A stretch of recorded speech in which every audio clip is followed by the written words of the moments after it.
अस्सलाम वालेकुम, welcome to my YouTube channel kitchen with Ayam. तो सबसे पहले मज़ेदार सा कोकोनट केक की रेसिपी को जो है स्टार्ट कर लेते हैं जल्दी से। 3 अदद एग्स ले लिए रूम टेम्परेचर पे। बेकिंग के लिए जब भी आपने एग्स यूज़ करने हैं ना, तो आपने जो है रूम टेम्परेचर पे यूज़ करने हैं। फ्रिज के एग्स जो है वो यूज़ नहीं करना, उससे जो है केक ख़राब हो जाता है। ये टिप आप ज़हन में रखिएगा। इंतहाई ईज़ी स्टेप के साथ आपको कोकोनट केक की रेसिपी दे रही हूँ, तो आपने ज़रूर ट्राई करना है, ईज़ी टू फॉलो है। यहाँ पे 1/3 कप मैंने जो है वो इसमें चीनी ऐड कर दी है, half tea spoon vanilla essence add किया है। ये तीनों चीज़ें डालने के बाद हमने बीटर को हाई स्पीड पे रख के 1 से 2 मिनट तक इसको जो है बीट करना है। टोटली जो है इसका टेक्सचर जो है चेंज हो जाएगा, कलर भी चेंज हो जाएगा, वॉल्यूम जो है वो उसका बहुत ज़्यादा हो जाएगा। तो देखिए यहाँ पे जो है 2 मिनट हो गए थे मुझे इसको बीट करते हुए। अब मैं आपको दिखा रही हूँ कि कितना क्रीमी सा जो है वो इसका टेक्सचर हो चुका है। इसी तरह का जो है वो इसका टेक्सचर होना चाहिए, फ्लफी सा, क्रीमी सा।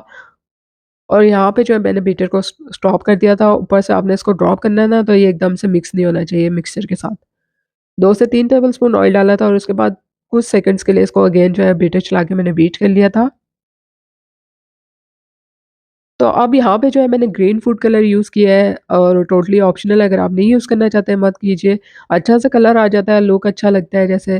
तो यहाँ पे जो है लिक्विड फूड कलर यूज़ किया है, इसको अच्छे से जो है ना हमने विस्कर से इस तरह से मिक्स कर लेना है और एक ही डायरेक्शन में चलाना है, बहुत तेज़ी से आपने विस्कर को इसमें नहीं घुमाना। अब आधा कप जो है मैंने मैदा लिया था, उसको 3 पोर्शन्स में जो है मैंने इसमें छान के डाल दिया था। एकदम से आपने सारा मैदा इसमें ऐड नहीं करना। थोड़ा-थोड़ा आपने डालना है इसको इस तरह से छान के इसमें, और साथ-साथ आपने जो है वो हैंड मिक्सर की मदद से इसको इस तरह से फ़ोल्ड करते जाना है और मिक्स करते जाना है।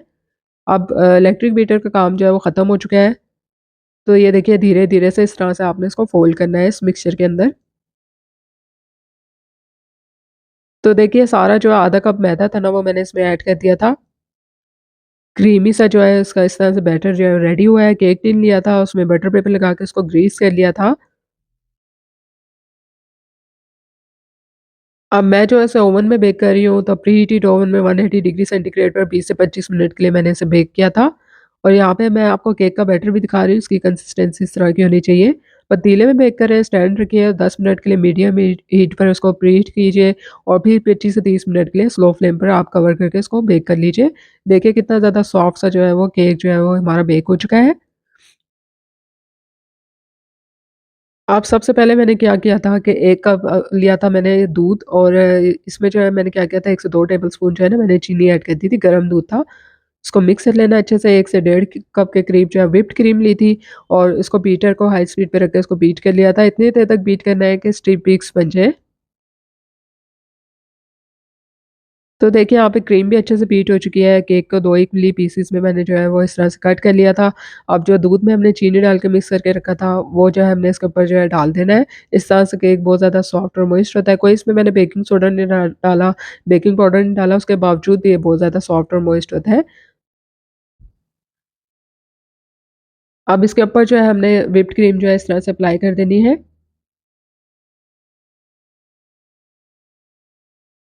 व्हिप्ड क्रीम लगाने के बाद मैंने जो है डेसिकेटेड कोकोनट को इसके ऊपर से इस तरह से स्प्रिंकल कर दिया था। और केक का जो दूसरा पीस था वो इस तरह से ऊपर रखा था और सेम जो है वो मैंने जो है वो इस तरीका जो है रिपीट किया था। जो दूध का मिक्सचर था वो जो हमने चीनी डाल के रखा था वो इसके ऊपर डाला था और फिर जो है व्हिप्ड क्रीम से इसको सब तरफ से कवर कर देना है, हमने अप्लाई कर देनी है इस पे। तो बहुत ही ईज़ी स्टेप्स के साथ आप जो है वो ईज़िली इसको घर में जो है बना सकते हैं। इवन अगर आप जो है प्रोफ़ेशनल नहीं भी हैं तब भी आप इसको ईज़िली जो है वो इस तरह से रेडी कर सकते हैं। घर में आपके कोई भी सेलिब्रेशन हो, बर्थडे हो, आप जो है इस केक को बनाइए। और यहाँ पे जो है इस तरह से मैंने सारी व्हिप्ड क्रीम से जो है इसको कवर करने के बाद डेसिकेटेड कोकोनट जो है इसके ऊपर स्प्रिंकल कर दिया था और थोड़ी देर के लिए आपने फ्रिज में रख लेना है इसको, ताकि क्रीम जो है वो अच्छे से सेट हो जाए। तो अब यहाँ पे जो है मैं आपको जो है इसको बटर नाइफ से कट करके भी दिखाऊँगी कि कितना ज़्यादा सॉफ्ट है और कितना ईज़िली जो है ये कट हो रहा है। बिल्कुल भी इसमें टाइम नहीं लगता है, झटपट आसानी से बन जाता है और बहुत ज़्यादा कोई इसमें मैंने इंग्रीडिएंट भी यूज़ नहीं किए हैं, आप लोगों के सामने रेडी किया है। तो देखिए यहाँ पे मैं आपको इसको कट करके दिखा रही हूँ कितना ज़्यादा सॉफ्ट है और यकीन कीजिए इतना ज़्यादा लज़ीज़ और मज़ेदार बनता है कि आप जो है वो खाते जाएँगे और आपका हाथ ही नहीं रुकेगा। बच्चे तो बच्चे, बड़े भी जो है वो इसको शौक से खाएँगे।